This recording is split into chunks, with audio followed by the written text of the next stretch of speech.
curious right now, isn't She is very curious. This is Sophia. She's one of our more curious stingrays. She loves hanging out, especially when we're doing the pumpkin carving. That's really cool. Now, as she swam behind you, I noticed that black and white striped stick that's sitting behind you. What is that? So that is our shark stick. It's kind of like a social distancing stick. So just in case any of the stingrays or the sharks want to get a little too close for comfort, we can kind of stick that out in front of us and keep them away. It's shaped like a T because sharks have eyes on the sides of their heads, so they can't see straight in front of them. They more see out the sides.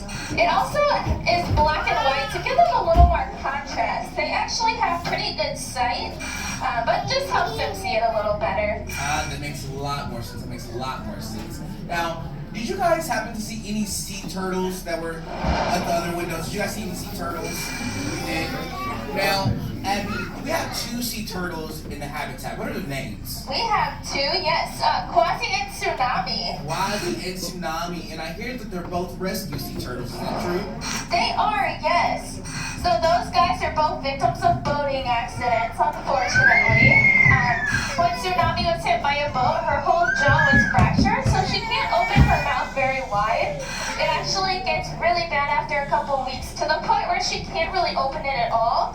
So we'll take her out of the pool every 3 to 4 weeks, and we'll kind of just stretch it out, do a little physical therapy with her. We'll put her right back in the water. She eats so much better after, and she's a lot more comfortable after that too. Quasi, our second green sea turtle, is smaller in size and darker in color. You probably noticed her because she has that blue pouch on her back. What that blue pouch does, it just has a little bit of weight in it. So when she was hit by a boat, she's distracting me. So she's paralyzed from the back down. She can't move those back flippers. And she also has a little bit of a buoyancy disorder, so her backside is super floaty. So that pouch has the weight in it, and it weighs down her back and makes her a little more comfortable and streamlined in the water.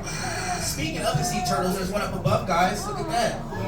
Oh, she knew we were talking about her. Yeah, it almost seems like when you talk about the sea turtles, they come out on cue. Every time, I swear, yeah. Now, speaking of the sea turtles, what kind of things do sea turtles like to eat? So they love their greens. They love green bell peppers here for some reason. I don't know why that's a big favorite. They like anything green. So zucchini, they get snap peas a lot, cucumber, the pepper. They'll also get things like squash and carrots on occasion, but lots of veggies. They also love their lettuce. They get lettuce every single day. And then they get some protein twice a week. So the protein is things like shrimp and squid. Wow, well, now guys, raise your hands if you eat all that stuff for breakfast. Lettuce, zucchini, carrots, squid. That's really funny. Now, do we have any questions so far? Any questions? What's your question?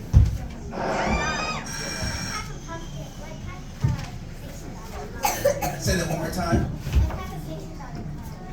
That's actually a surprise. It's a surprise. Now, when they're done at the end, you get to vote on who's the winner. So let's wait and see. What's your question? Oh, I can answer your question. Well, I have a question for you, Abby. Yeah. Let's see. Well, you already mentioned that your favorite animal in here is Axel, right? Yes. Axel. Now, let's see. Let's talk about diving, because I know we were just talking about this a couple of moments ago before the show started. Yeah. Now, if any of these guys were interested in diving, do they necessarily have to live near the ocean to take classes to dive?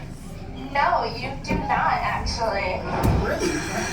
Yeah, so you can get certified pretty easy here in Missouri.